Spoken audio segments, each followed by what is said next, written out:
First of all, good afternoon, and I hope you all are having a great Appian Europe. Thank you for sticking with it and coming to this later session. My name is Caroline Brodigan, and I'm a Director of Product Management with Appian. And before we get to process intelligence, I think we have one quick housekeeping note that if you have questions for this session, you can add them through the application. Just find the session and add your question as we go so you don't forget it. And we'll have some time at the end to answer them, or we'll make sure to get back to them in writing if we can't get through them all. Okay. What you're really here to hear about is process intelligence and how we can enhance operational efficiency with process insights and Process HQ.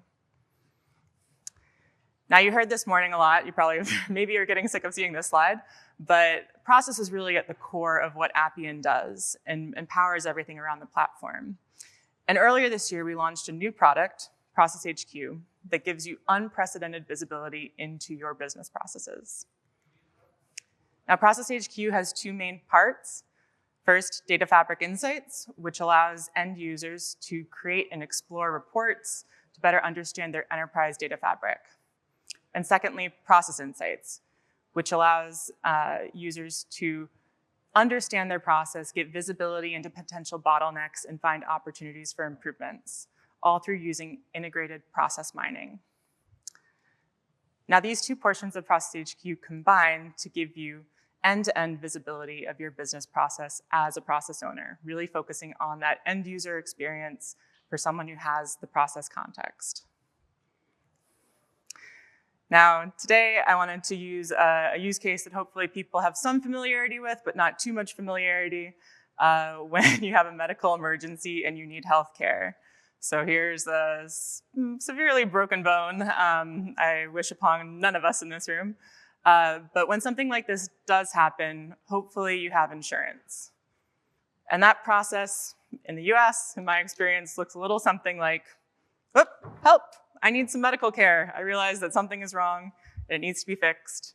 You find a doctor, you hopefully get the right treatment, and then there's a black box where things kind of go quiet for a while, and eventually you either file a claim or you get a bill in the mail that says, here's what you owe for that. And today what I'd like to do is take a look at that black box in step number 4. If we all imagine that we are the company that owns that claim process, and let's take a look at what that looks like in Process HQ and what we might think about the process, how it's actually running versus how we think it's running. So processing an insurance claim in a simplified format has a number of different activities that happen to that claim after it's submitted. And I think as process owners, we would hope that things proceed in a kind of smooth and orderly path, going from one activity to the other as quickly as possible. But anybody who's been involved in a process or owned a process knows that that's not usually what happens in reality. And instead, you start to get variations. So sometimes you might have a step that happens more than once. It repeats because someone is out of office or you need some different expertise. Your triage logic has, gone wrong, and you need to send it back. In other cases, you might skip a step altogether. If you have a claim that doesn't have good enough information, it gets denied, there's no payout, someone needs to appeal and start all over. So even though we've built a process model, we have this visual image in our mind of how the process actually runs. In reality, as people are going through it, they experience it differently. And this is where Process HQ comes in, to give you visibility into this end-to-end running of your process. And again, as someone who owns that process, who's invested in it, who's maybe measured based on it, you probably have a number of other questions about how it's actually behaving. So some that I brainstormed, and I'm sure we could come up with many more, are things like, which hospitals am I doing the most business with? How many claims are we denying? Are there any factors that correlate to those denials?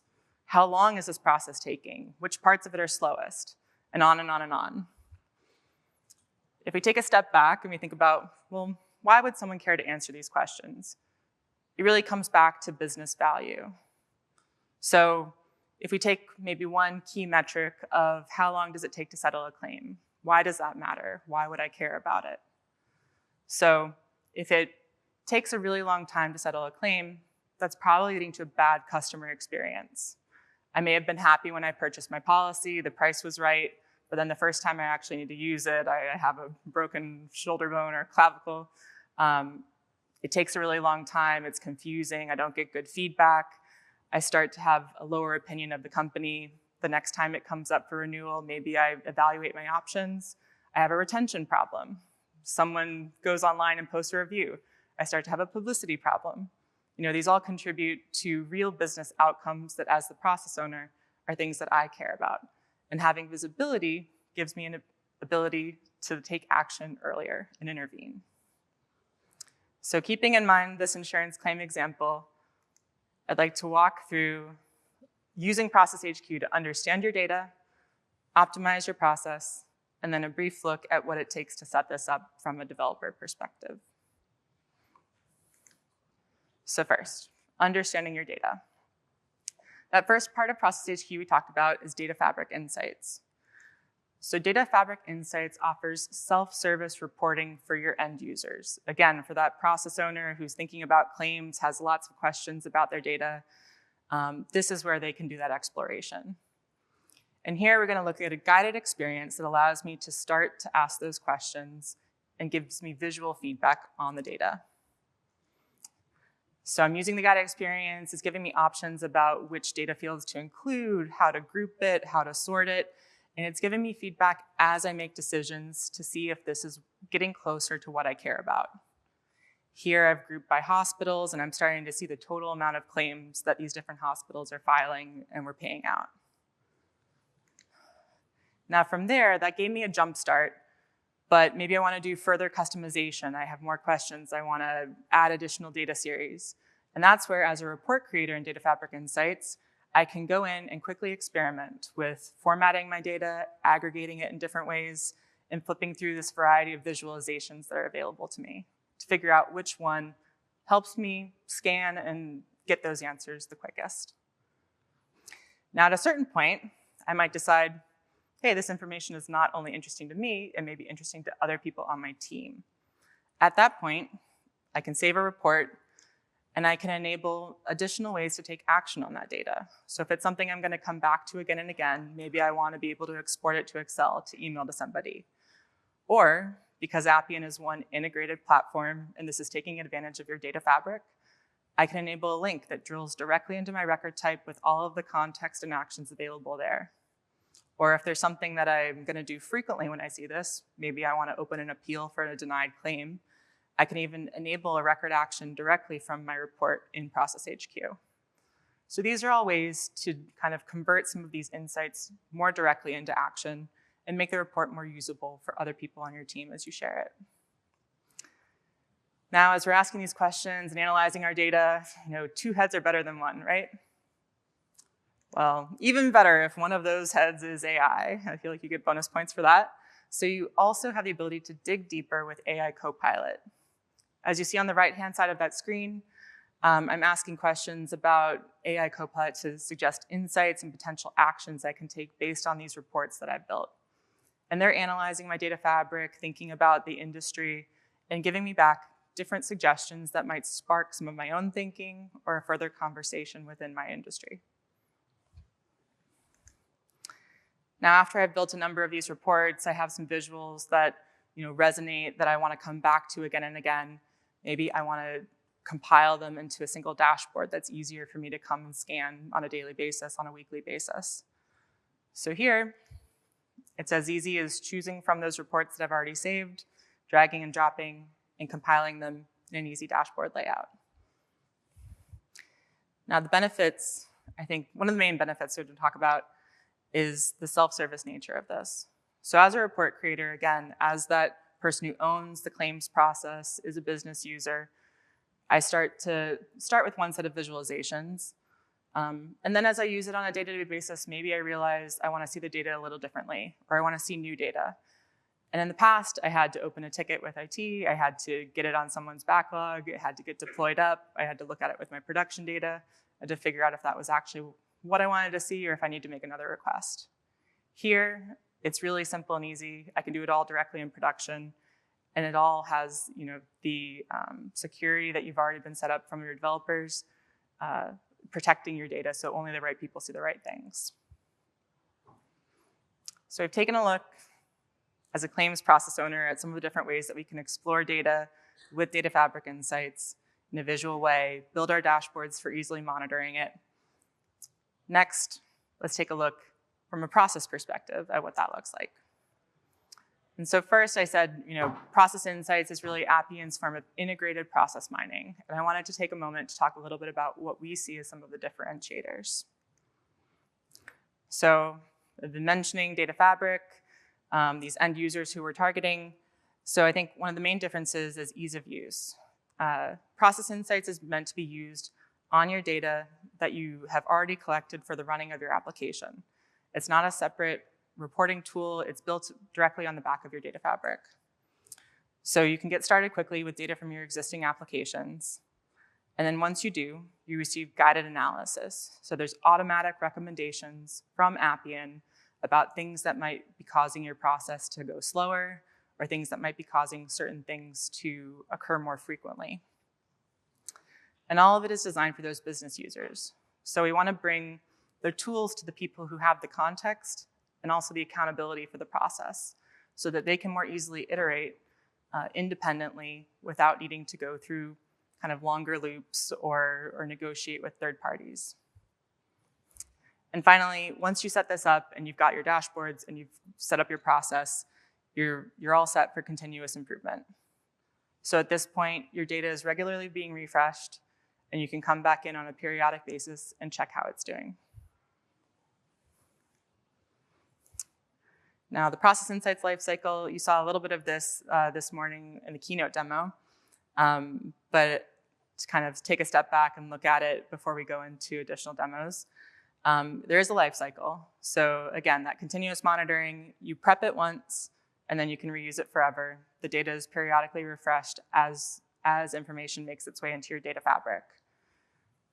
Now, one of the things you might want to do is segment your data so that you're comparing similar cases to each other and uncovering, different areas of bottlenecks that might be unique to a particular office or a particular category.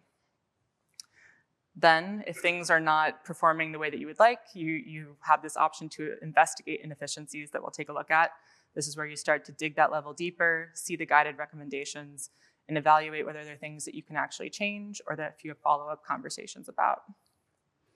And then finally, you're having that direct path. So you found an insight, something that you want to take action on. You've got the data to back it up, to make a recommendation within your organization.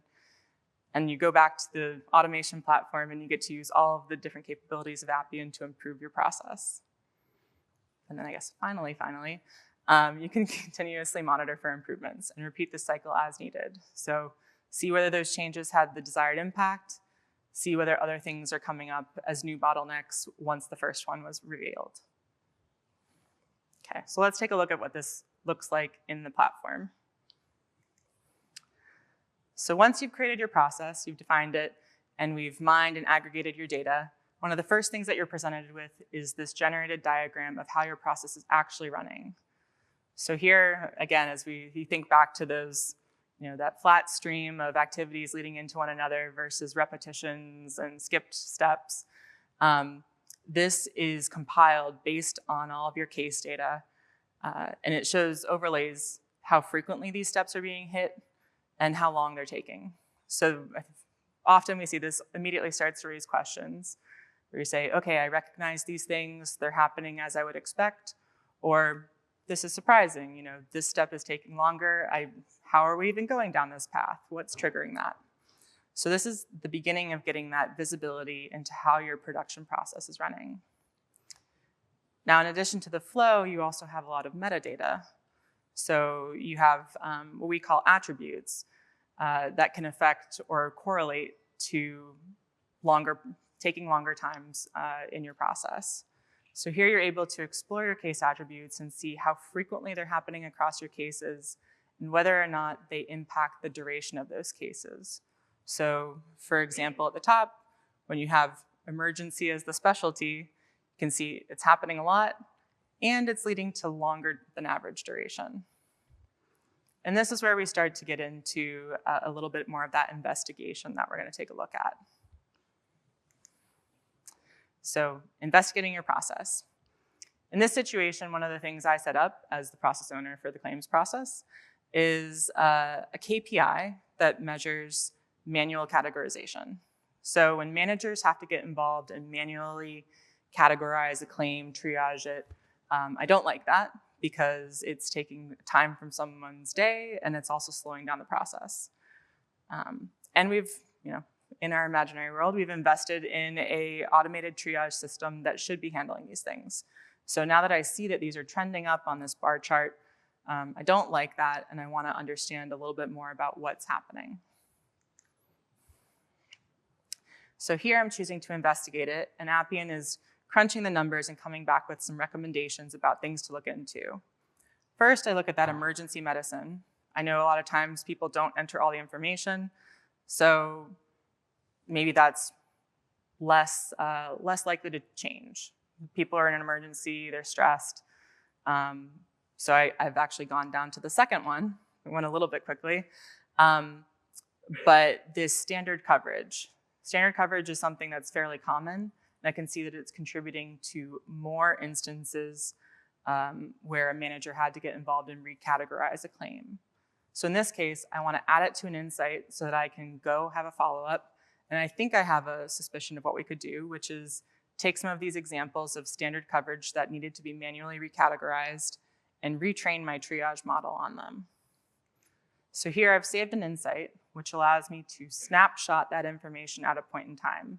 So if I come back in a week and new data has come in and it's shifted, but I had told someone that these were the numbers when I went to make my case, my insight still reflects the point in time at which I found that problem. And it allows me to collaborate and also share with other people. So it's that start of a conversation to say, do we need to take action immediately? Is it a training issue? Is it a capacity issue? Is it a technology issue? How do we address this? Now, we had gone kind of quickly through, and I had said, emergency medicine, situations where people maybe don't have all the information, they're really focused on getting treatment. It's common that claims are maybe less fully flushed out. I don't want to just leave it at that. I want to keep an eye on what's happening in those cases. Is it getting worse? Are they getting slower? Are there things that we could improve in simple ways to improve that situation? So this is a case where I want to segment some of my process information by creating a view. So here I'm going to create a view that groups all of the emergency medicine cases together. So I can choose from my attributes the emergency specialty. You can see that it changes the number of cases we're looking at as well as the average case duration. It gives me feedback to make sure that this was what I wanted to group together and look at. Now at that point, I automatically get KPIs just on those emergency cases. So maybe you could briefly see I could have average and median case duration out of the box, and then I can continuously monitor by defining my own important KPIs. Maybe we want to have an SLA around how long those cases take. Maybe I want to count how frequent they are happening in a particular hospital or a particular region. So as a business owner, I can also define my own KPIs and use those as, a monitoring point when I come back into this process and come back into these views later on. Okay, so we looked at my end-to-end process. We looked at how our case attributes can affect duration. We investigated something that seemed to be trending in an unfavorable direction. And then we set up a new segment of data for continuous monitoring.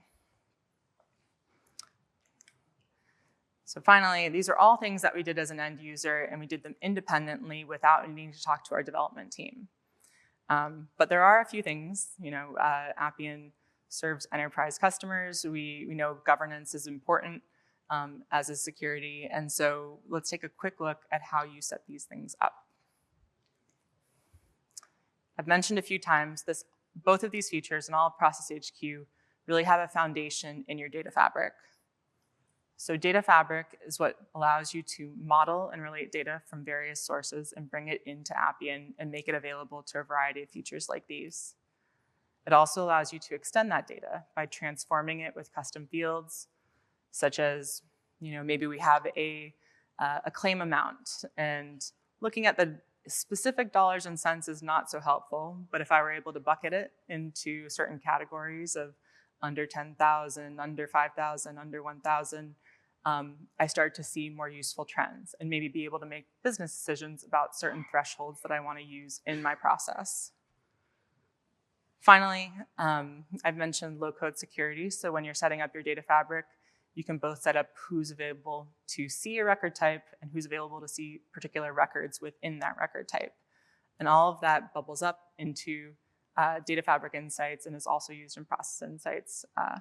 So overall, creating this governed data model makes it easy to quickly develop your applications. And once you do develop it, you get the benefits of fast performance from our Appian data service. And finally, because again, we're on this single platform, you get the additional benefits of new features like AI Copilot and Process HQ, all built on back of your data fabric. So hopefully making a good case for investing there. Now, specifically for Process HQ, what does it take? Well, for data fabric insights, it really is almost as easy as clicking a box. So on your record type, you can choose which record types you want to make available for reporting in data fabric insights. And those, again, are governed by the security that you've set as a developer. You can also make it easier for your end users to interpret the data. So built-in data dictionary by offering display names and descriptions for your record fields if you're using abbreviations or maybe names have changed over time, to just give a more catered experience. But that's entirely optional. So really what you're doing is you're choosing which things are available and then perhaps curating them a little bit for your for your end users. Now on the process insight side, there is additional data governance that's available directly in production. So as a data steward or a data governor, these are two different roles, you could give a group elevated permissions to kind of govern access directly in production on these processes that are being created in mind. So here we can see all of the record types that are available in my system, whether or not they're exposed in data fabric insights, and whether or not they have processes created against them. And I can also manage security. If I were to click into one of them, I see more information about what data is in that record type, where it's been used in Process HQ, so dependence, there where if I want to make a change to access, I might be having an effect somewhere else, and how it relates to other data in my system. Now, maybe I was going a little fast, but we're already coming to our conclusion, which is, so we've walked through how to understand your data with Data Fabric Insights and AI Copilot, how to optimize your process with Process Insights, and the full power of Appian's automation platform. And finally, how to set up Process HQ by leveraging your data fabric and tailored governance. Okay, so from here, some of the next steps, I think one of the most powerful things with Process HQ is seeing it on real data. So I would encourage you all to find ways to analyze your business with Process HQ, perhaps by starting a conversation with your account executive about how to get access as a beginning. And please talk with us. My name is, again, Caroline Brodigan. I'm part of the product management team at Appian. And we're also been running a Kickstart program for the last 6 months or so, where product managers directly interact with customers to help you get Process HQ set up and collect your feedback on the product. So with that, I'm going to quickly check if any questions have come in, and maybe take a sip of water. Okay. Thank you. Great. So we already have 4 questions. So let's move over to that. Okay, first, what guidance can you share on designing Process HQ ready data models so that developers or centers of excellence can create where did it go? Sorry. Here we go. Can create applications which can be process mined with minimal additional transformation. Okay, thank you for asking this. So we talked about data fabric and we talked about security. At its core for process insights, you need kind of two pieces of data. You have your cases, which are the business entity that's at the center of your process, the thing that you care about. And then you have your event data, which are the milestones that happen to that, as in our claims process, the different activities that we looked at, where it was submitted, it was reviewed, it was validated. So basically, you need to have a unique identifier for your case that ties all of your events together. You need to have a timestamp that tracks when that event happened. And you need to have an activity, a description of what it was. So is it a submission? Is it an approval? Is it a, I don't know, is it a escalation? So those are the three required pieces of information to mine a process. So I think the main thing that you can do for your applications is to make sure that you're capturing that sort of audit data for applications that you care about. And hopefully, this is something that you're already doing for other purposes, for auditing purposes. But that's really at the core of it. And if you haven't invested in it yet, you can use record events as an accelerator to get there. In your record type, it'll automatically generate a mining compatible data structure. But if you have existing audit data in an application or in a database, you can absolutely point a record type at it and investigate that through process insights directly.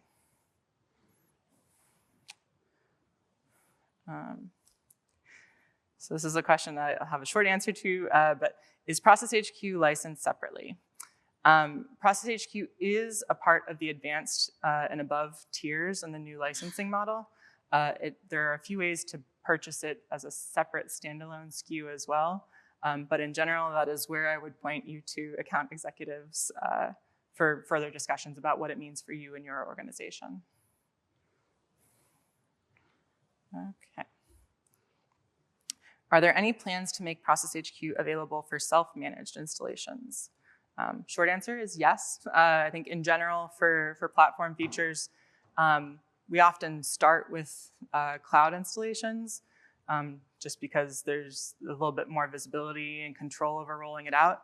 But we have the desire to make things available equally on self-managed, and we do have early plans to make Process HQ fully available on self-managed in the next year-ish.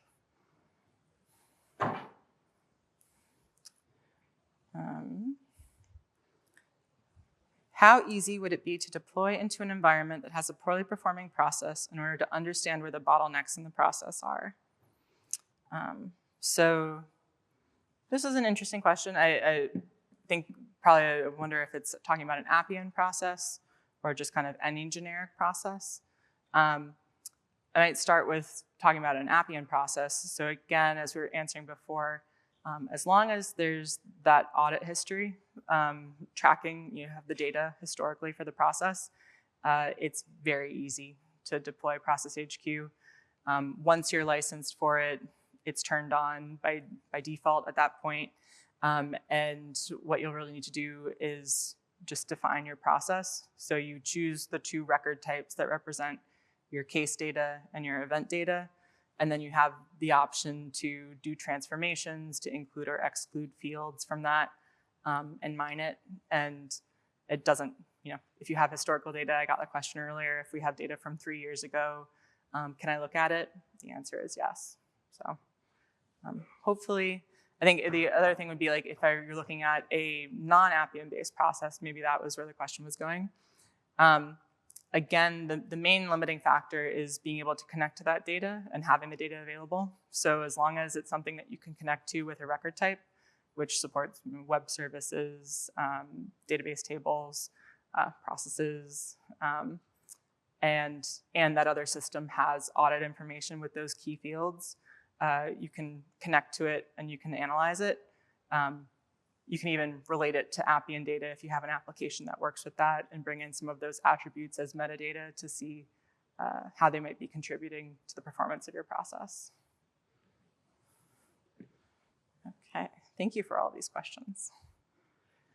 Can KPI trend data be generated retrospectively upon KPI creation, or does Process HQ only start tracking the metric once you create the KPI? Similar answer to the one before. The KPIs that we showed, maybe I'll see if I can go back without messing things up too much. So in these cases, the KPIs we show are pulling from all of the data that you've made available to your process. So you can set time range filters. You could say you only want to look at things for the last 3 months, for the last year. But if you include all data that you have available, the KPI will, has a sort of automatic running time range, but it'll go back as far back as you have data.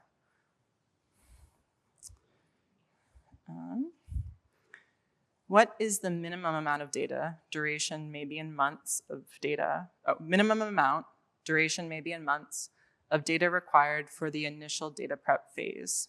This is an interesting question. So I think we've seen that in order to see kind of more valuable insights to really start to optimize your process, it does require a good amount of data because we're looking at things in aggregate, trying to find trends. So if you've got 100 events that have happened, it's going to be hard to find something meaningful versus an individual sort of analysis. What we have been encouraging is that as you're building new applications, the question earlier about making them mining ready, validating that you're logging the activities that you care about the most and that generated model looks like the process that you expect. Those are all great activities to do as you're building a new process or as you're getting started, even if you don't have a ton of data yet. But I think our general recommendation that is kind of in the tens of thousands of cases is where you probably start to get more interesting insights. And I know this said in terms of months, but I think we've seen that can vary a lot industry to industry in terms of what type of throughput you have. And is it a high load process or a less frequent process?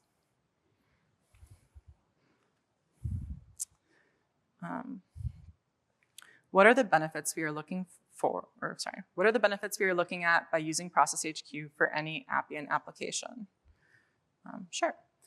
I think early on we get this question a lot because the process diagram also looks a lot like the process model at first glance.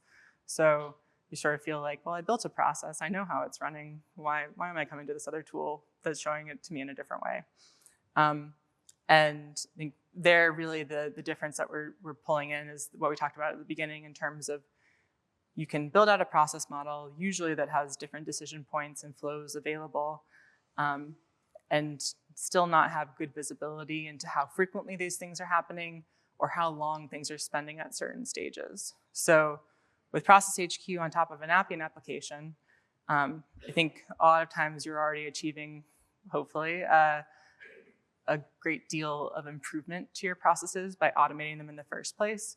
So I think at first, it's really that visibility tool. So you can come in and understand things are running smoothly, things are following paths that I expect, and it can just be even a confirmation to say, this is a healthy process, or even maybe evidence to say, hey, our investment in building this automation process has really paid off because if you have metrics from how your process was performing before you invested in Appian, you could come here and say, I can pull every day. Here's the average duration, the time that we're spending, the number of cases we're processing, things like that.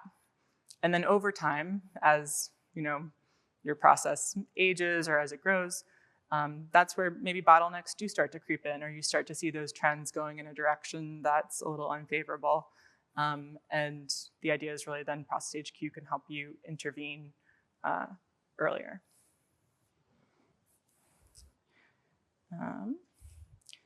Regarding Process HQ setup, does my record type require the use of record events and tasks to be able to see the process flow and possibly other metrics? Thank you for asking this question. It's something that we've heard some confusion about because we've been trying to kind of talk about record events as an accelerator. So like I said, with record events, you kind of get an out-of-the-box data model that has all the required fields plus some extra ones. But to be very clear, it is not required to get Process HQ working or Process Insights working.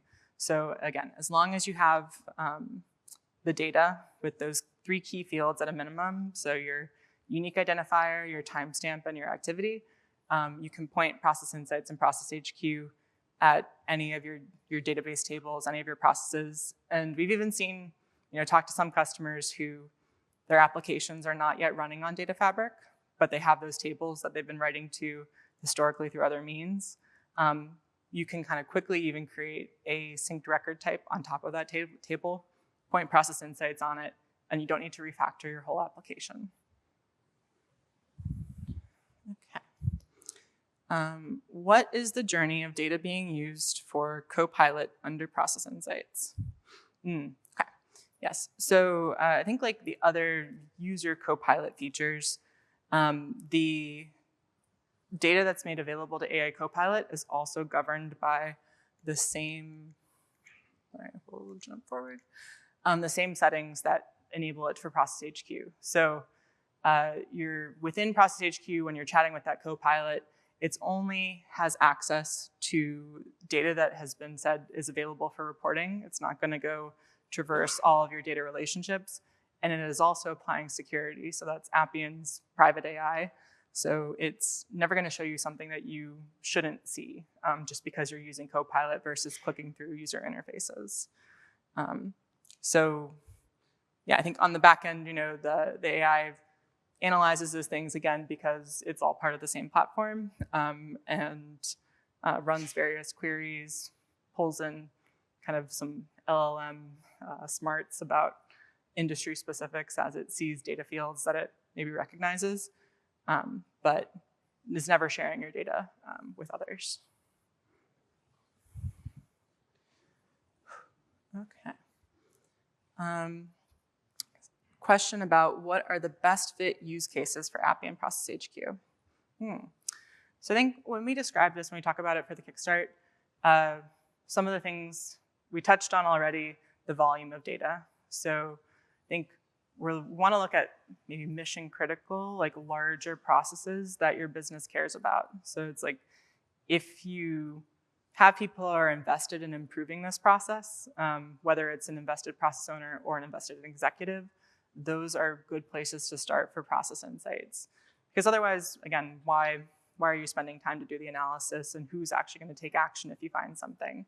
So it's a little bit broad, but I would say thinking about which applications have kind of maybe most visibility or most biggest champions or most impact on your overall business metrics that you're being measured on, that's a good place that we would want to start. And then encouraging kind of within new application development, again, to keep Process HQ as a consideration, which is hopefully minimal and mainly around making sure that you're logging important milestones into an audit table. Okay. And then, is it possible to export the query made in natural language on Process HQ in some way to use it in a custom interface? I think this refers back to the initial, I won't click all the way back there, but the initial guided flow that I showed where it was auto-suggesting, show me price grouped by hospital. Currently, there's no way to export that, but we're always open to use cases.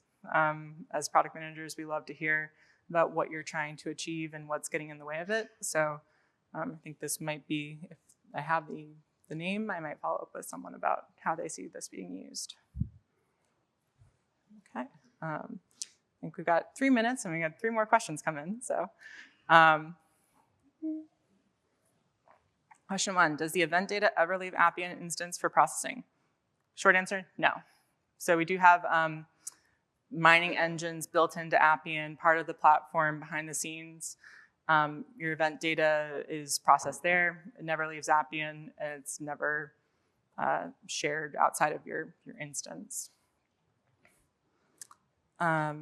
Is a process HQ only limited based on one single record type, or does it also use relationships? Process HQ takes full advantage of your data fabric relationships. That's one of the, I think when we were looking at kind of traditional process mining, oftentimes this was done in Python and people were writing join statements. And record relationships are really a useful abstraction on top of all of that.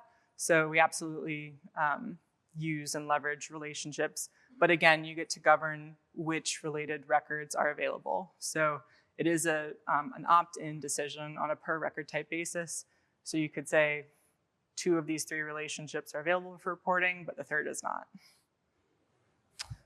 And last question right now, does it also work on record types that are not synced? Unfortunately, no. It is limited to synced records because of many of those other benefits that we were talking about, such as relationships and custom fields. So those things currently are only available for synced records. So by extension, Process HQ only operates on synced records. But we are actively investing in increasing the scale of synced records.